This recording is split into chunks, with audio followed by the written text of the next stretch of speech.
So right now what we're going to do, we're going to get the power distribution board. We're going to mate it up to the main unit.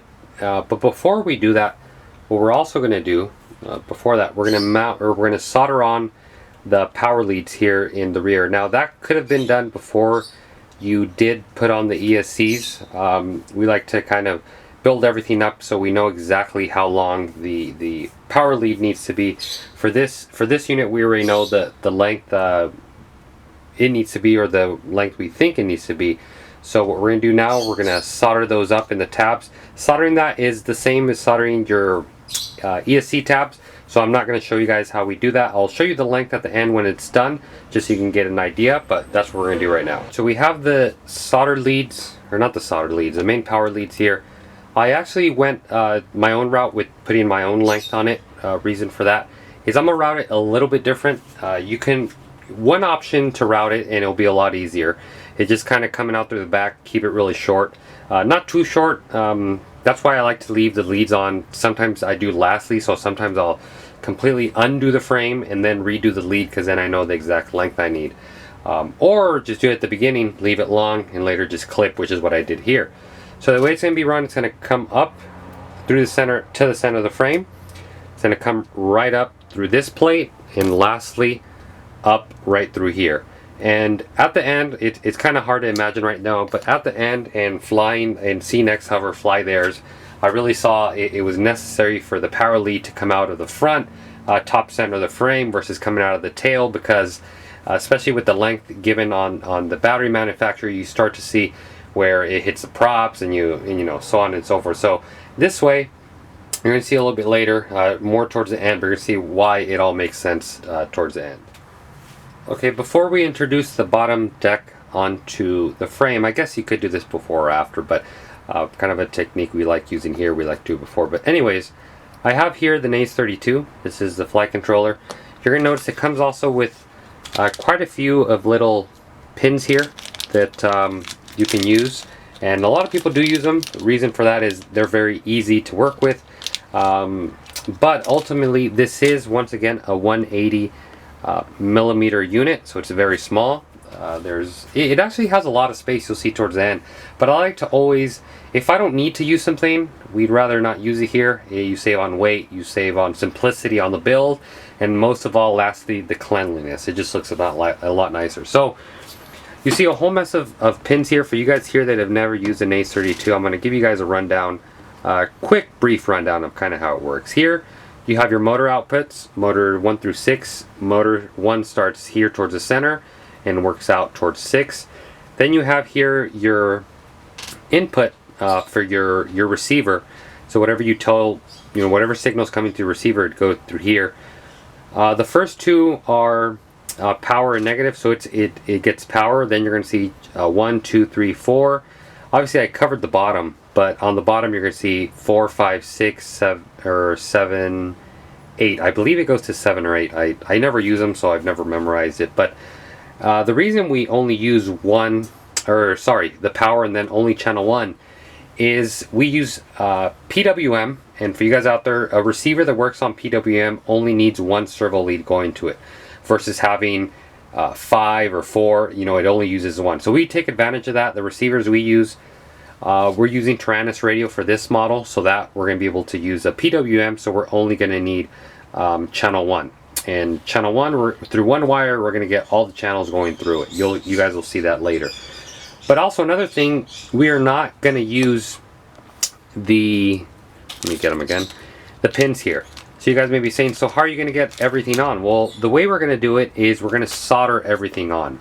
So the the ESC wires are all going to be soldered on.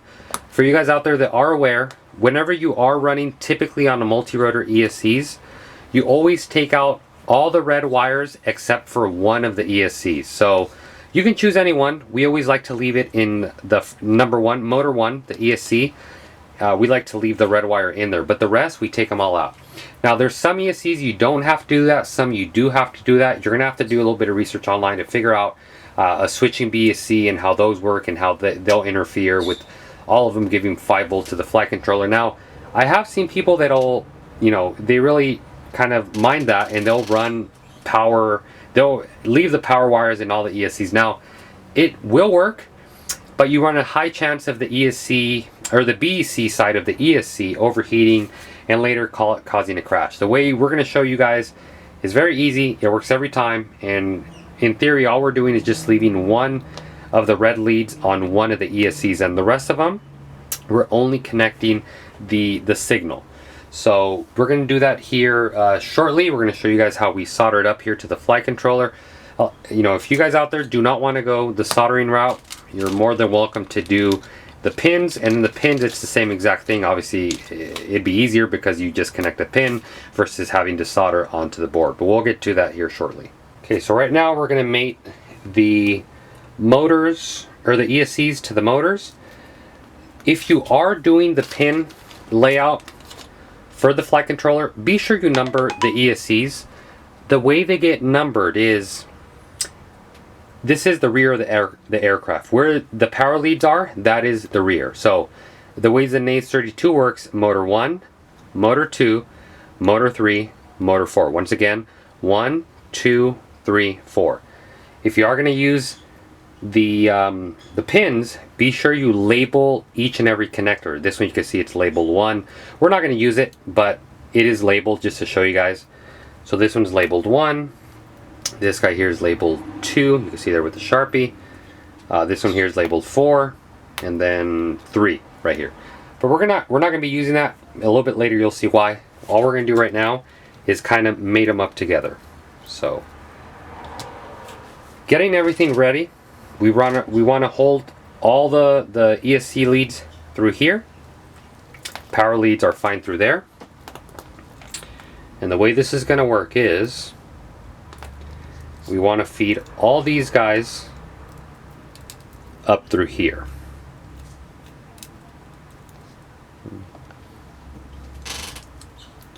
So those are all going to come right in through here.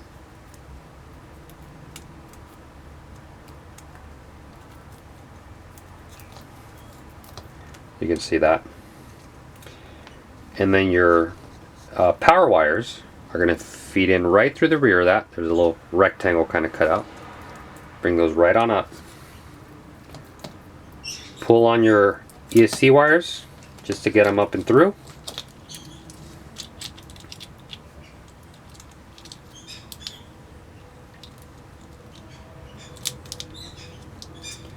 You can see kind of how this looks like. Alright, so if you did everything right with your ESC placement, you should be able to see that the posts don't bind up against it. So what I'm going to do now is grab one screw, and for now just use one screw to hold it down. I'm not using Loctite yet because, like I said, this is just to hold it down. Okay. So there you go. You got the distribution board introduced here to the main frame.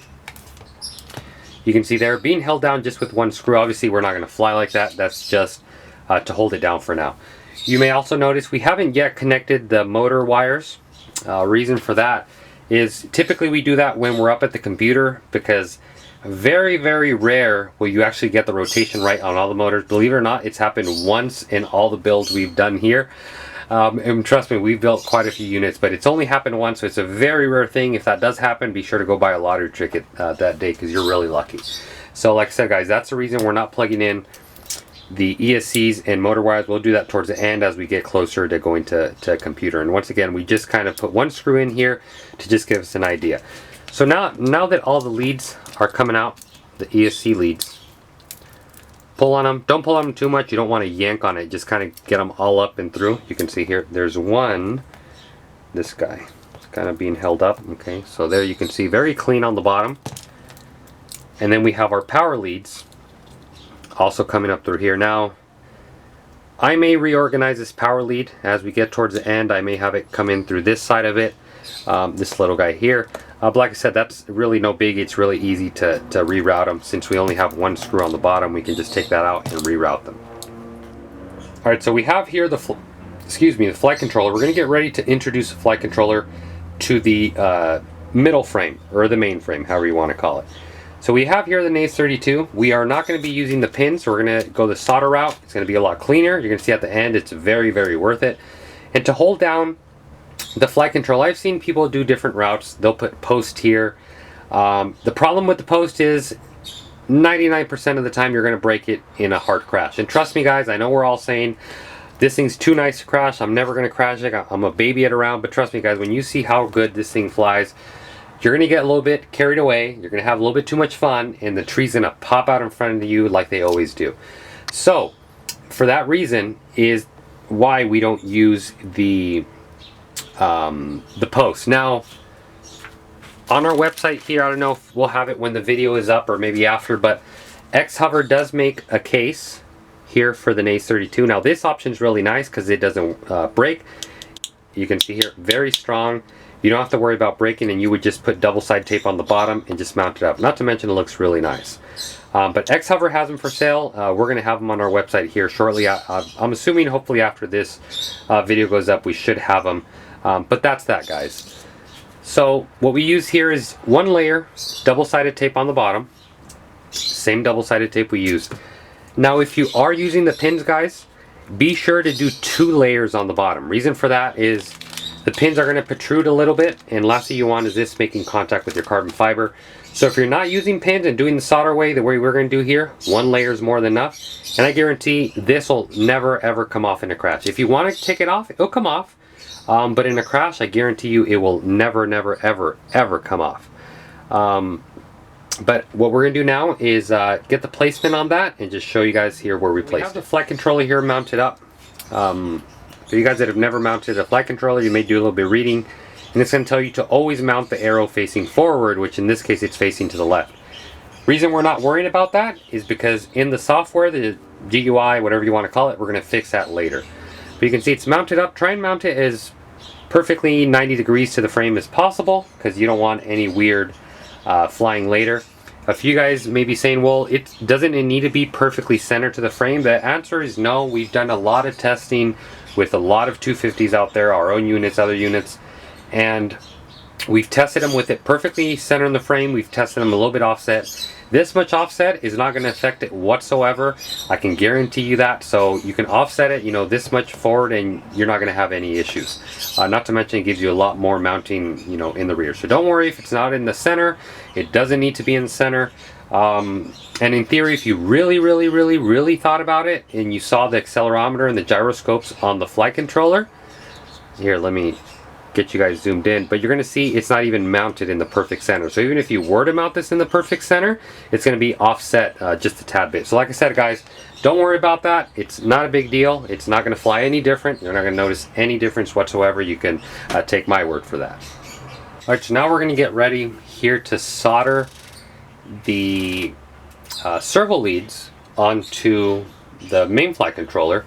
So before you do that, I don't remember if you guys remember when I said be sure to mark your leads. So this one you can see here is 3. I cut them off because we're going to be soldering them.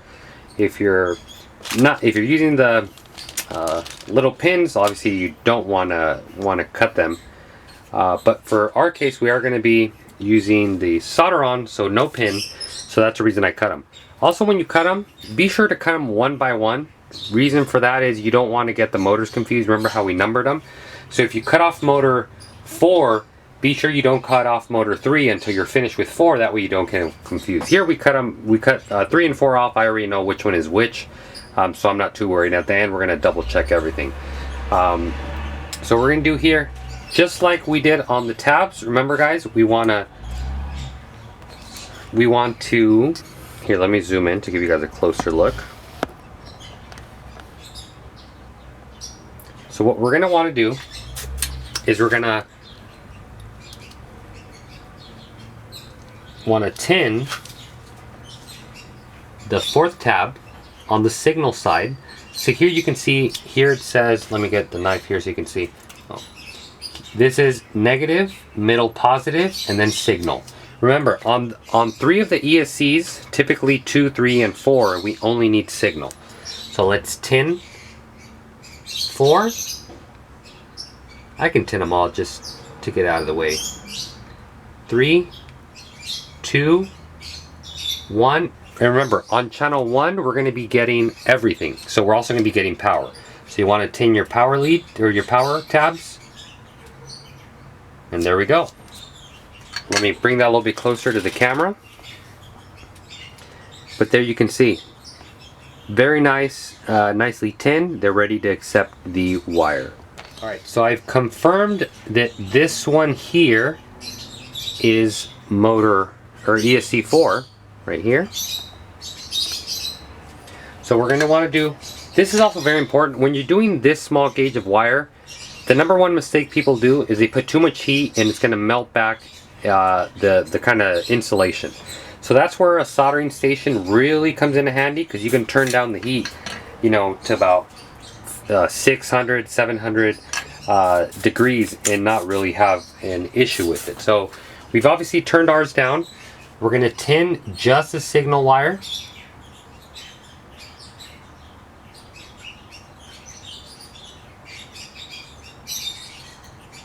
There we go. Once we're satisfied with it, get all the wires are kind of out of the way. On tab 4,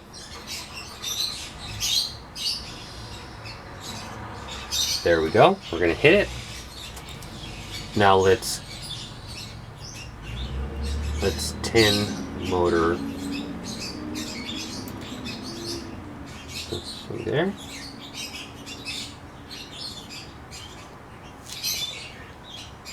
So 3 and 4 are going to be done right now.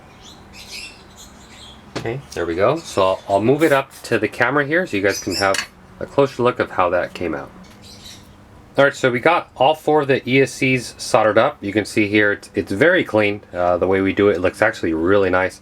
We're going to clean up this wiring obviously here in a little bit. But you can already see just the look of this, you know, the profile. Look at that side profile, just really low profile. Even down here you can see not much wires going on. If you are using this method and you are cutting the leads, be sure to leave a little bit of slack in them. Reason you want to leave slack, this is soldered, so the only way to remove this would be to obviously unsolder it. Last thing you want is to leave the motor length exact and you removing this bottom plate and the ESCs are kind of just fixed and you don't really have slack to pull this down and work on it. Obviously if you do need to replace an ESC one day, it's very easy to unsolder those.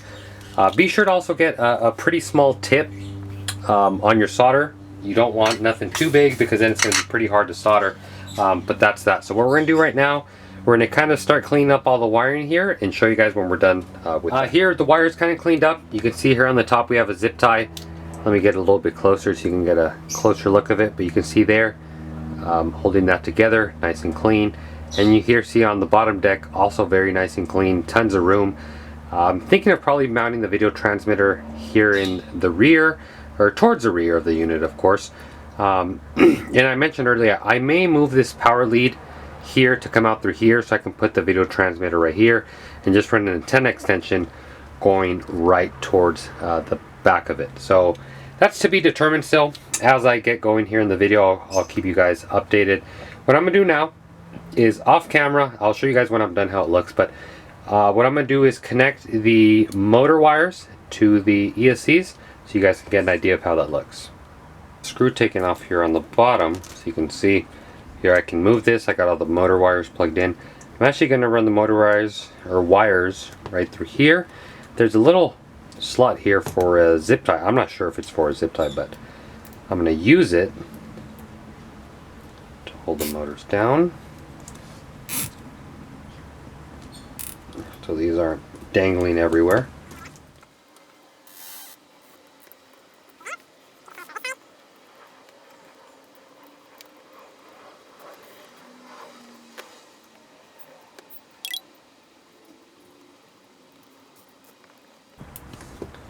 So then what we're going to do now, make sure they're nice and tight.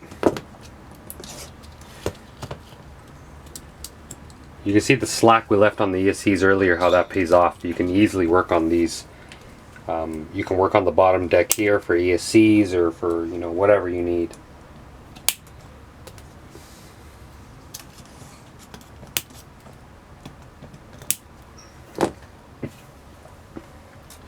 So there we got that. You can see the motor wires, how they're kind of going to there. Then another thing we're going to want to do, I'm going to throw another zip tie here on the motors. I'm not going to do it now because, like I mentioned earlier, if these motors are spinning the wrong rotation, which I'm pretty sure probably 2 of them at least are going to be wrong, I'm going to want to be able to switch it. But when I'm done, I'm going to get a zip tie, hold these 3 together, these 3 together, these 3 together, and these 3 together. I'm going to tuck them inside really nicely, and then kind of close it up. So we're going to close up this bottom deck here, and we're going to continue on the build. So you got here the 1 screw holding that down. We got the ESC wires all tucked in there really nicely. You know, you've got these motor wires being held down with the zip ties we put there. You can see them here. And what we're going to do now, we're going to move on forward. We're going to continue right now with adding the video transmitter. After video transmitter, we'll add the FPV camera, which will go here. So video transmitter will be here or here, and then camera up here in the front. So let me get the video transmitter and show you guys what we're going to be using. Video transmitter we are going to be using today is the Amway 200 milliwatt. We do carry these on the website. I want to talk a little bit about this Amway. We've used obviously a lot of video transmitters out of the market. There's a lot of them out there. I don't want to mention any names. There's expensive ones, there's inexpensive ones, there's a little bit of everything. Obviously we've flown a little bit of everything. We've flown the super expensive ones, we've flown the lower end ones, and believe it or not guys, there's a brand name out there that's pretty expensive when you compare it at least to this cost, but it's pretty expensive, and we've ran anywhere from 200 milliwatt to 600 milliwatt video transmitters in here. I'm going to open it up just so you see what it is.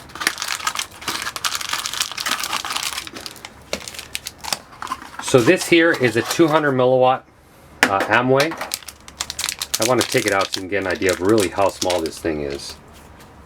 So you can see here, it's really small. It's not big at all. It's a very, very, you know, my thumb is almost bigger than it. It's a very small footprint, and believe it or not guys, we've gone really, really far with this. Compared to other manufacturers out there, other better name-known brands, we get a lot more static with those other brands out there than we do with this, but believe it or not, you really got to try it, and then you're going to see what we really mean by it. On our racing models, we race our units quite a bit. All we're running is Amway video transmitters. Not only are they really small, there's really almost no static in it. It's very good. The range is amazing. It's very easy to mount, especially on a 180 size unit. You can see here, you can imagine mounting it on a 250 size. You have really all the room in the world. So I'm going to figure out here a location for mounting this video transmitter. As soon as I figure out the location, I'll let you guys know where I'm going to put it. When you have a video transmitter, a new one, doesn't matter really what manufacturer out there. We've noticed the heat shrink ones, like this one here, you always want to cut the little heat shrink around here, around this little box. You can easily switch the channels. It's a very nice, you know, little thing to have, so later when you're switching channels you don't have to worry about that. So we got here the video transmitter. The video transmitter, we like to mount them facing down, with the part that gets the hottest always mounted onto the carbon. You know, a few people out there say, no, I don't like doing like that because the heat and this and that. They get hot no matter what, guys. We've ran them both ways. We've seen the same life out of them ran both ways, so really no issue. Also, like this, it's easier to change the channel. If ever I want to change the channel, let me zoom in here so you can take a look. If ever I'm at a flying field or whatever, I need to quickly change channel. It's a matter of boom, boom, boom, boom. Done. You don't have to unmount it. You just pretty much take the top plate and done. So that's how we have that. We have an antenna extension being run here. You can see it's being run on the bottom, taking advantage of the antenna mount in the rear that Xhover did design on this frame. You know, it's a nice design. It doesn't mess up your antenna, so why not use it? So we went ahead and used that. Next, we are going to be mounting the FPV camera. Once that's done, we are going to both wire in the power lead for the video transmitter and the video lead for the FPV camera. Now the reason I want to put the camera there is so I can get the proper lead. I don't like running excess wires in the units, obviously, as you can see here. No excess wires, so this is going to be cut down, and obviously this is going to be cut down. Now this is going to have to get power from somewhere here in the unit. The best place to get power I'm going to probably get it from the auxiliary tabs that, I don't know if you remember towards the beginning of the video, I was showing the auxiliary tabs on the PDB board, so we're going to do that. That's another nice reason why, guys, I don't know if you remember me mentioned it earlier, but the reason we only put one wire or one screw in this thing is because we're moving it and removing it constantly. So what we're going to do now, mount the FPV camera and get everything all wired in. We removed the bottom screw once again. I ran the power lead, the main power lead here. You can see on the video transmitter right there, snuck that right through this hole. It's coming down through here. It's going to attach here in the rear on the contact point. And then after that, we're going to, well, pretty much, also, before I move on, be sure, once again, guys, to leave enough slack. So when you do take off this board, you have enough room to work on it, you know, mess with it, and you're not worried about that. So I'm going to get the soldering station here turned on, get that soldered up, and show you when that's done. And so instead of using the auxiliary leads here in the front and rear, once again, as I mentioned at the beginning of the video, I don't like running too many things here. Once again, when you crash, sometimes you'll get a branch or something that picks at it, and I didn't want it there. You can run it there. I'm not saying if you do put it there, you're going to have an issue, so don't take it wrong. Just saying I personally didn't want it there. So I ended up grabbing it from the main power lead on the ESC leads here. I just piggybacked it right onto there, and that's pretty much that. You can see here it's this black lead running right there. So let me close it up, and after that I'm going to get the FPV camera on board and then finally figure out the length needed for the FPV camera cable. So here's the FPV camera we're going to be using. This is an ever popular Surveil Zone 600 TVL. For you guys that haven't heard about it, it's an amazing camera. A lot of times you think that if you buy a $80, $90 FPV camera, it's going to be the best, right? No, the answer is no. We've tested a lot out there. We are going to have these on the Drone Pros website here coming up shortly. Like I said, they're a 600 TV line camera. They're really, really, really good. Got the camera, got the bracket, comes with the cable, and then I believe there's like a programmer cable. I should read the manual probably, right? But yeah, I never use this, so I just leave it inside. Let me get everything else out of the way. So let's unbag. A really nice thing I like is they also give you extra screws. They know that stuff always flies off. Especially when we're flying as fast as we fly and crashing as much as we crash. Very nice of them to give you extra screws. This is the camera. Let me get this bag out of the way. There's the camera. See there? Really nice camera. Really light. This is a plastic case, so it's super, super duper light. That's it. Nothing too fancy with it. It's running the stock lens. We are going to be using a wide angle lens. I'll show you how that looks a little bit later, and I'll have it mounted up a little bit later, but for now we're just going to leave it like that. And then this here is your video cable. If you're running Fat Shark, this will actually plug right in. You won't need to modify it absolutely at all. We're not running Fat Shark. We're going to be running this guy, so we're going to have to figure out a way to cut that and make this and this be all one. But the first thing we're going to do is mount the camera so we know the spacing we need, and then take it from there. So we're going to start by getting the bracket. You can see here we put a screw. This screw, it didn't come in the kit. We included, or we personally got this from our inventory. Got a screw. I think it's a 8mm. It's 8mm length. So we get our driver. Let's change the head on our driver.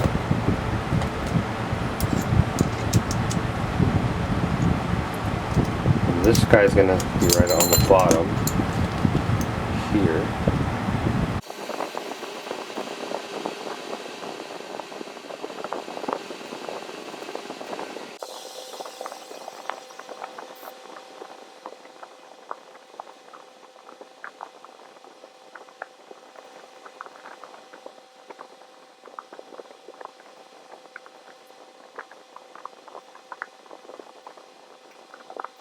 There we got the camera mounted on the bracket, so you can see it there. And now we start to get a closer idea how long we need to make this cable.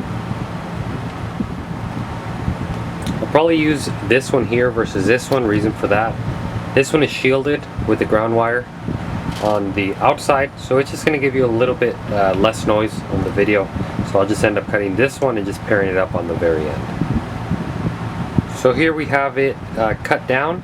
You can see when you cut it open, there's going to be 4 shielded wires and 1 non-shielded wire here. Now the non-shielded one is your ground. The other wires, pretty much to give you guys a, is going to be this black, or sorry, not this black and not the white. So the only ones that we're going to use are red, yellow, and the non-shielded one. The white and the black we're not going to use. And according to this diagram here, which is provided with the video transmitter, you can see it's 5 volts starting from the left side, 5 volt ground AV, and then audio left, audio right. Obviously we don't need audio left or audio right, so we are not going to use the black shielded one or the white one. Alright, so here we have the video transmitter mounted. We obviously got the FPV camera that we were working on right now, so you can see how that came out. Just solder it up here, heat shrink obviously around each individual wire, then one bigger heat shrink around them all to make it look really nice and clean.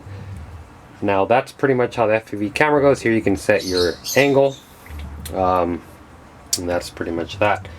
So right now all that's really left to do is figure out where we're going to put the receiver, because after that, a lot of you guys may be saying, well, when is he going to hook up the outputs to the nays, or the inputs to the nays? So we're going to be doing here shortly, these are the inputs to the nays, positive, negative, and then remember channel 1. So we're going to figure that out.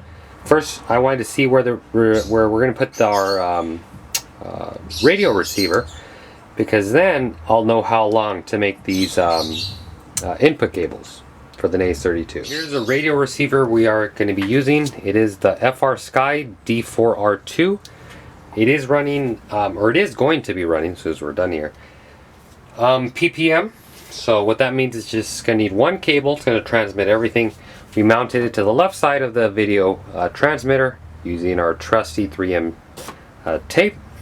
So I didn't really show you guys that because there was really nothing to it, just putting tape and mounting it on just on the opposite end of the video transmitter. Routed the antennas here through the bottom. I will have them wired up nicely later, but I just put them to the bottom so they don't interfere with anything here on the top. So right now I'll get everything prepped to solder on the PWM cable here, and then we'll take it off from there. So in our case, what we did here, obviously we recommended 2 ways of doing the NAYS 32. One was the pin.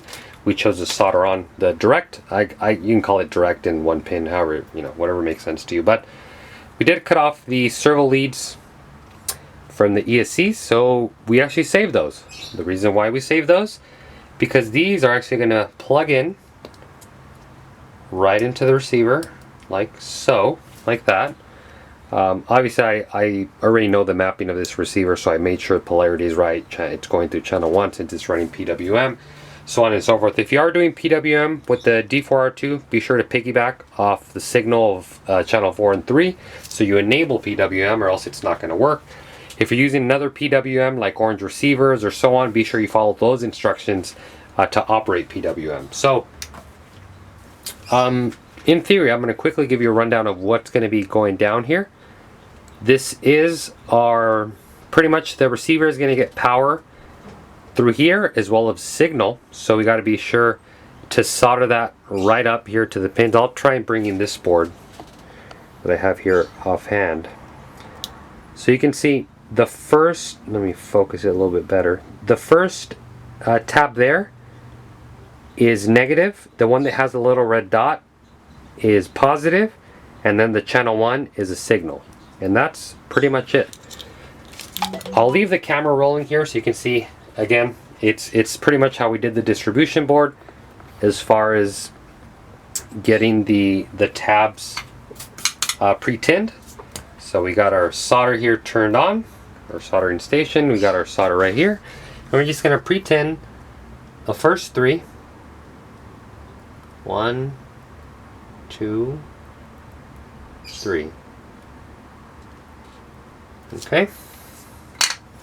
Then we're going to figure out, move that out of the way, we're going to figure out the length we need. I like it to come out around the front here, so you know it's not interfering with any wires. There's quite a few wires on this side, so I'm going to have it wrap around right through there. So I have decided that this is the proper length. Snip it. Once it's snipped, you want to expose just a little bit of the wire. Don't need too much. Once it's exposed, we're going to go ahead and tin this as well. Make sure all the leads are straight. Remember to bring our heat down when we're doing this gauge of wire. If you do have a soldering station, that's where it comes in handy, because we don't want to be burning the wires. So let me pre-tin them.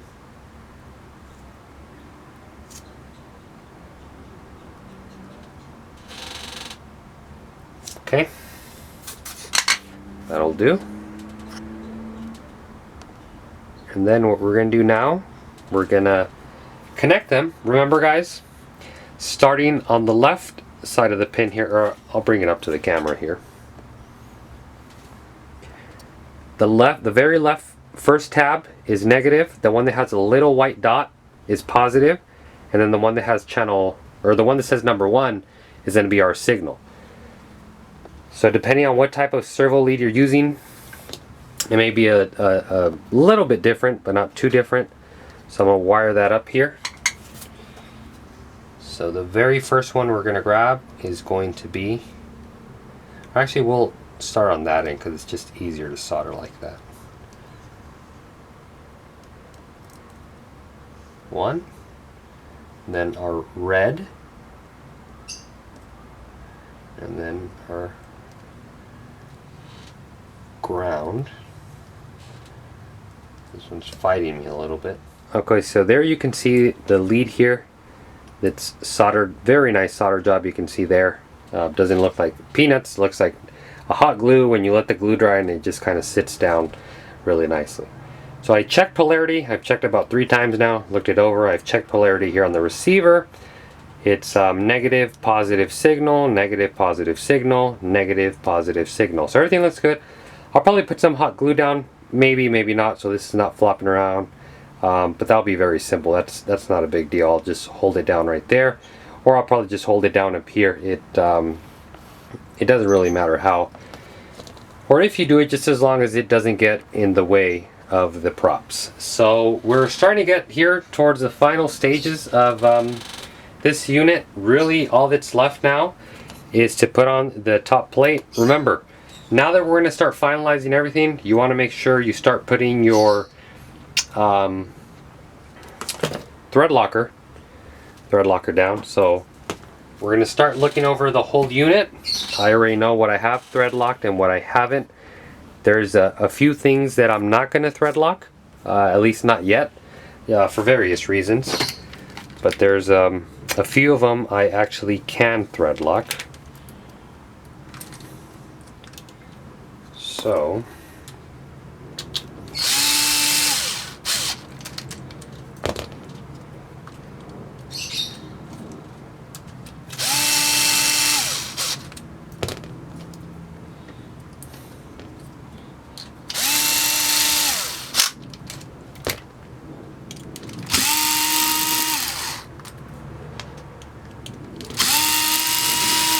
like I said, you'll hear a lot of mixed reviews out there of people that recommend thread lock. There's people that don't recommend thread lock. It really just depends to who you talk to. We personally here at Drone Pros like putting thread lock. You know, it doesn't hurt. It really doesn't take that much longer time to add the thread lock, so we do it. Last thing you want to do is be at the field, be at a race, and your screw comes out, and then you're hating yourself because you didn't take a few more minutes of your time to actually add thread lock.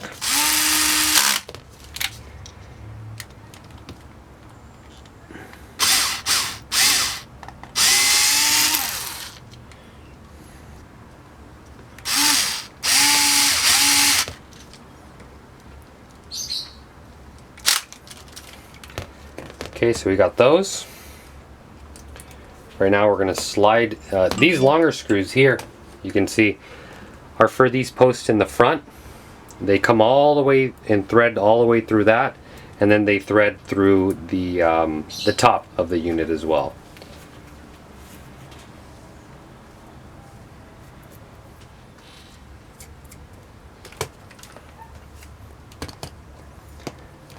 So on these here, we're not going to add thread lock.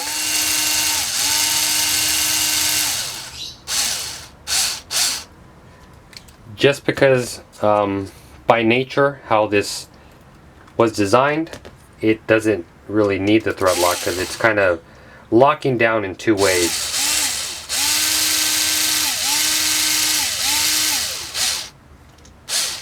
Okay, you got that there ready, and then remember, our main power lead is going to come right up through here, or actually we can even put it up through. Nah, we'll put it up through here. Put it right up through here.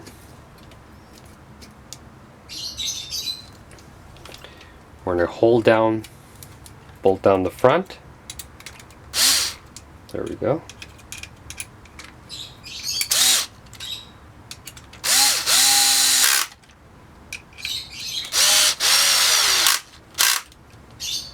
That's that.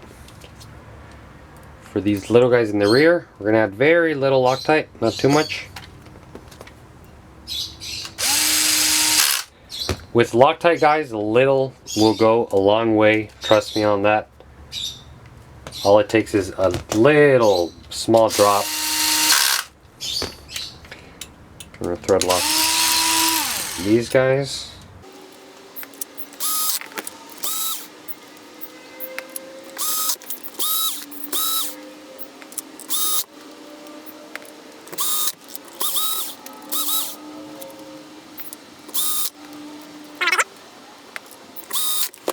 Okay, so now if you guys may be watching the video and say, well, you never thread locked those. Actually, I did it off camera. That was already done, so these have been done. The only ones I haven't done are these here. Reason for that is later when we hook this unit up, the flight controller, to the computer, we're probably gonna have to switch a few of the motor orientation. I'm guessing on at least 2 of the motors, but all in all, the unit is done here. What I'm gonna have to do, I'm gonna have to get a battery and finalize this wire length here. I don't have a battery for this little guy at the moment, so that's gonna have to hold. But really the only thing needed to complete this unit as of now is gonna be hook it up to the computer, get your programming done, make sure all your controls are moving the right direction. Obviously put our XC60 on this end or whatever connector you're using. But like I said, that I won't be able to do till I have the actual battery, because it kind of be useless to use another battery that's not going to be flying on this unit.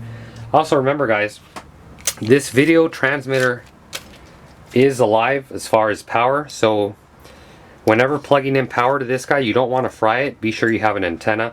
This is not the antenna it's going to be flying with, of course. This is just antenna, so I don't accidentally power it on and then pretty much the whole thing, you know, you run a very high risk of frying the video transmitter. As far as the antennas go, I'll probably run them here on the top plate on the inside, right up in there.